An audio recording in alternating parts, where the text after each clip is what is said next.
جو لوگ شکایت نہیں کرتے اللہ ان کو پسند فرماتا ہے. اور صبر کی ڈیفینیشن یہیں سے سمجھ لیں. دیکھیں صبر is not waiting, some times waiting is suffering. صبر ہے waiting with a good attitude, یہ صبر ہوتا ہے. صبر یہ نہیں ہے کہ اپنے کچھ کیا نہیں اور بس بیٹھ گئے, ہاتھ پر ہاتھ دھرے بیٹھ گئے, کچھ بھی نہیں کیا, اپنی سچویشن چینج کرنے کی کوشش نہیں کی وغیرہ وغیرہ. یہ صبر نہیں ہے. بہترین صبر یہ ہے کہ آپ تمام اسباب اختیار کریں, اور سب سے بہترین تو یہ کہ آپ اللہ کے آگے جھک جائیں, اللہ کے فیصلوں کے آگے, اور اللہ سے گڑ گڑائیں. لیکن یہ کہ ایک بھی جملہ شکایت کا نہ نکالیں. یہ اصل میں صبرن جمیلہ ہے, دا بیوٹیفل پیشنس, جو کہ حضرت یعقوب کا نظر آتا ہے. انہوں نے کہا تھا نا فصبرن جمیل واللہ المستعان, I will adopt beautiful patience and only Allah's help can be sought. تو اس لیے یہ سٹوریز افسانے نہیں ہیں. حضرت مریم کی سٹوری دیکھیں, ان کے منہ سے ایسے الفاظ نکل گئے, یعنی وہ اتنی زیادہ پین میں تھیں. حضرت یعقوب آپ دیکھیں کہ انہوں نے ایک بھی موقع نہیں ہے قرآن میں, ایک آپ کو ان کے ایک سینٹینس بھی نہیں ملے گا جہاں انہوں نے کوئی ایسا جملہ کہا ہو کہ انہیں اللہ سے شکایت. اور اللہ نے حضرت مریم کو تو دیکھیں ٹیسٹ کیا نا, ریپوٹیشن کا ٹیسٹ تھا, اور وہ بچہ خود بول گیا, حضرت عیسیٰ نے خود گواہی دے دی. حضرت یعقوب کا ٹیسٹ جو تھا نا وہ اولاد سے ریلیٹڈ تھا. اولاد کی آپس میں نہیں بنی, اولاد کی کا آپس میں حسد پیدا ہو گیا, تو ہر ٹائم وہ یہی مینیج کر رہے ہوں گے. ٹھیک ہے نا, اگر آپ سوچیں تھوڑا اس پہ کہ how good a father he was, کہ انہوں نے اس کو مینیج کیا پراپر. لیکن یہ کہ بچوں نے ظلم کیا, ان کے بچوں نے, 11 جو بیٹے تھے. اسی طرح حضرت یوسف کا ٹیسٹ کیا تھا؟ حضرت یوسف کو ٹیسٹ کیا بھائیوں سے, حضرت یوسف کو ٹیسٹ کیا ایک عورت سے, حضرت یوسف کو قید کا ٹیسٹ بھی تھا. پتہ نہیں کتنے سال تھے, 10 سال پلس ہوں گے شیورلی. 7 سال تو ایکسٹرا تھے نا, جب وہ ان کو کہا, جو بادشاہ کے 2 درباری تھے انہیں کہا کہ جا کر بادشاہ سے کہنا, وہ بھول گئے. تو اس کے بعد 7 سال اور تھا پریزن میں, لیکن اس سے پہلے جو تھا وہ بھی کتنے سال ہوں گے. تو حضرت یوسف کو بھی طرح طرح اللہ نے ٹیسٹ کیا. لیکن again at the end of the day آپ دیکھیں کہ آج ان کا ایک مقام ہے. حضرت نوح کو ٹیسٹ کیا بیٹے سے, اولاد سے. حضرت نوح کا بیٹا ہدایت پہ نہیں تھا. اب انبیاء کے بیٹے تو ہم سمجھتے ہیں کہ وہ بھی انبیاء ہی ہونے چاہیے, وہ بھی ولی اللہ ہونے چاہیے, لیکن نہیں تھا.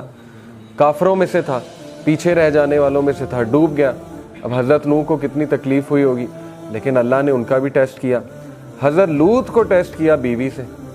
آپ سوچیں کہ اللہ نے انبیاء کو رشتوں سے بھی ٹیسٹ کیا, سچویشن سے بھی ٹیسٹ کیا, لوگوں سے بھی ٹیسٹ کیا. لیکن سورہ انبیاء میں اللہ نے سب کے بارے میں فرمایا کل من الصابرین, all of them were صابرین. یہ پیشنٹس میں سے all of them were patient. یہ تعریف کی ہے اللہ نے. ذوالکفل کا ذکر کیا, اسماعیل کا ذکر کیا, ابراہیم کا, نوح علیہ السلام کا, لوط علیہ السلام کا. اسی طرح ابراہیم علیہ السلام کو آپ دیکھیں. ابراہیم علیہ السلام کو اللہ کہتے ہیں کہ ہم نے طرح طرح آزمایا. سورہ البقرہ کی آیا, اور کہا کہ ہم نے اسے ہر ٹیسٹ میں کامیاب پایا, یعنی وہ ہر ٹیسٹ میں سکسیسفل ہوا. ابراہیم علیہ السلام کو اللہ نے اولاد میں ڈیلے سے آزمائش کی. اور آپ دیکھیں ابراہیم علیہ السلام کو 86 سال میں, آپ کو پتہ ہے, اولاد ہوئی. آتا ہے روایات میں حضرت اسماعیل اور حضرت اسحاق 86 سال کی عمر میں جا کے انہیں یہ بشارت ملی کہ آپ کو اولاد ہوگی. اسی طرح حضرت زکریا کو دیکھ لیں, سورہ مریم آپ پڑھیں, حضرت زکریا کے آپ وہ حالت دیکھنے والی ہے. اللہ کہتے ہیں کہ زکریا اکیلے میں رو اٹھا. نادا جو ہوتا ہے نا, از نادا یعنی اس نے ندا لگائی, وہ رویا اکیلے میں. اور انہوں نے دعا کی کہ اے اللہ میری بونز ویک ہو چکی ہیں, سورہ مریم کی آیت, اور میرے بال گرے ہو چکے ہیں, اور مجھے ڈر ہے کہ میرا تو کوئی وارث ہی نہیں ہوگا, اور میری بیوی بانجھ ہو چکی ہے, تو اے اللہ مجھے وارث دے تاکہ وہ آگے چلائے, اس لڑی کو آگے چلائے جو نبوت کی لڑی اور یہ ساری. تو دیکھیں اللہ نے انہیں اس ایج میں دیا, فرشتوں نے آ کے بشارت دی کہ ہم تجھے ایک بیٹے یحییٰ کی بشارت دیتے ہیں, اور آج سے پہلے نام کسی کا نہیں تھا یحییٰ, یہ قرآن کی آیت ہے. تو آپ کو پتہ ہے حضرت زکریا, یعنی انسان بھی کتنا عجیب ہے. پہلے دعا کی بہت زیادہ, جب دعا قبول ہو گئی تو حیرانگی شو کی حضرت زکریا نے. انہوں نے کہا کہ اللہ مجھے کیسے اولاد ہو سکتی ہے, میری تو بیوی بانجھ ہو چکی ہے اور میں تو بوڑھا ہو چکا ہوں. تو فرشتے نے کہا کہ اللہ کے لیے کوئی مشکل نہیں ہے۔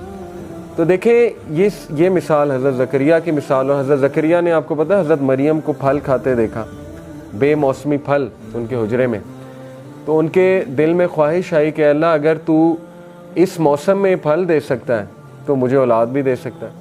تو بات وہی ہے نا کہ جیسا اللہ سے ایکسپیکٹ کیا ویسا اللہ سبحانہ و تعالیٰ نے دیا۔ تو حضرت زکریا کی مثال ہمارے سامنے، حضرت ابراہیم انہیں بیٹا دے کے پھر بیٹے سے بھی آزمایا، یعنی آپ دیکھیں اتنا لیٹ ایک تو بیٹا ہوا، اس کے بعد کہا کہ اس کو ذبح کر دو، یعنی اللہ کی راہ میں اس کو قربان کر دو۔ تو یہ کچھ چھوٹی مثال تو نہیں ہے، یہ تو ہم تو سوچ بھی نہیں سکتے اس طرح کے ٹیسٹ کے بارے میں کہ اولاد ہو اور اس کے بعد اسی اولاد کو جو ہے اللہ کی راہ میں قربان کرنے کی آزمائش لی جائے، اور پھر باپ سے ٹیسٹ کیا۔ سب سے بڑی بات، باپ ٹاکسک فادر تھا نا، سیدھی سی بات ہے، کیا کہتا تھا کہ یہاں سے نکل جاؤ، دفع ہو جاؤ، نہیں تو میں ویسے ہی تمہیں مار دوں گا، سنگسار کر دوں گا، قتل کر دوں گا۔ تو ہر نبی کی سٹوری میں آپ کو ایک ایسی مثال ملے گی کہ انشاءاللہ جس سے ایک تو آپ ریلیٹ کر جائیں گے اپنے ٹیسٹ کے حوالے سے، دوسرا یہ کہ آپ کہیں گے کہ میرا تو ٹیسٹ کچھ بھی نہیں، انبیاء کو تو کس لیول پہ اس کا پیرامیٹر کیا تھا اس ٹیسٹ کا، وہ تو ہم سوچ بھی نہیں سکتے۔ تو باپ سے آزمایا۔ حضرت ایوب کی مثال ہے بیماری سے آزمایا، اور وہ کوئی چھوٹی بیماری نہیں تھی، وہ پتہ نہیں کوئی 15-20 سال کی بیماری تھی، روایات میں آتا ہے اتنا عرصہ وہ بیماری چلی کہ سب چھوڑ گئے، حضرت ایوب کو سب چھوڑ گئے، اور ان کی بیوی ان کے ساتھ تھیں۔ تو پھر اللہ کہتا ہے کہ ہم نے اسے صحت دی اور سب لوٹائے، واپس بھی لوٹائے، صحت بھی دی اور سب واپس بھی لوٹائے اسے، کیونکہ انہوں نے یہ دعا کی تھی، انی مسنی الضر وانت ارحم الراحمین، اے اللہ مشکل نے مجھے چھو لیا ہے اور بے شک تو ہی تمام رحم کرنے والوں میں سب سے عظیم رحم کرنے والا ہے۔ تو اللہ کو یہ دعا پسند آئی۔ اسی طرح شیطان کے بارے میں انہوں نے کہا تھا نا کہ اے اللہ شیطان نے مجھے جو ہے وہ شیطان مجھے غم دے رہا ہے، یہ بھی حضرت ایوب کی جو ہے وہ دعا ہے، شیطان مجھے ڈسٹریس کاز کرتا ہے، غم دیتا ہے، کیونکہ ظاہر ہے شیطان پھر نیگیٹیوٹی طرح طرح کے وسوسے ڈالتا ہے جب انسان کی زندگی میں کوئی کمی ہو۔ تو اس لیے یہ تمام جو کیریکٹرز آپ کو نظر آ رہے ہیں نا، اللہ نے کہا کل من الصابرین، all of them were patient, all of them were Sabireen.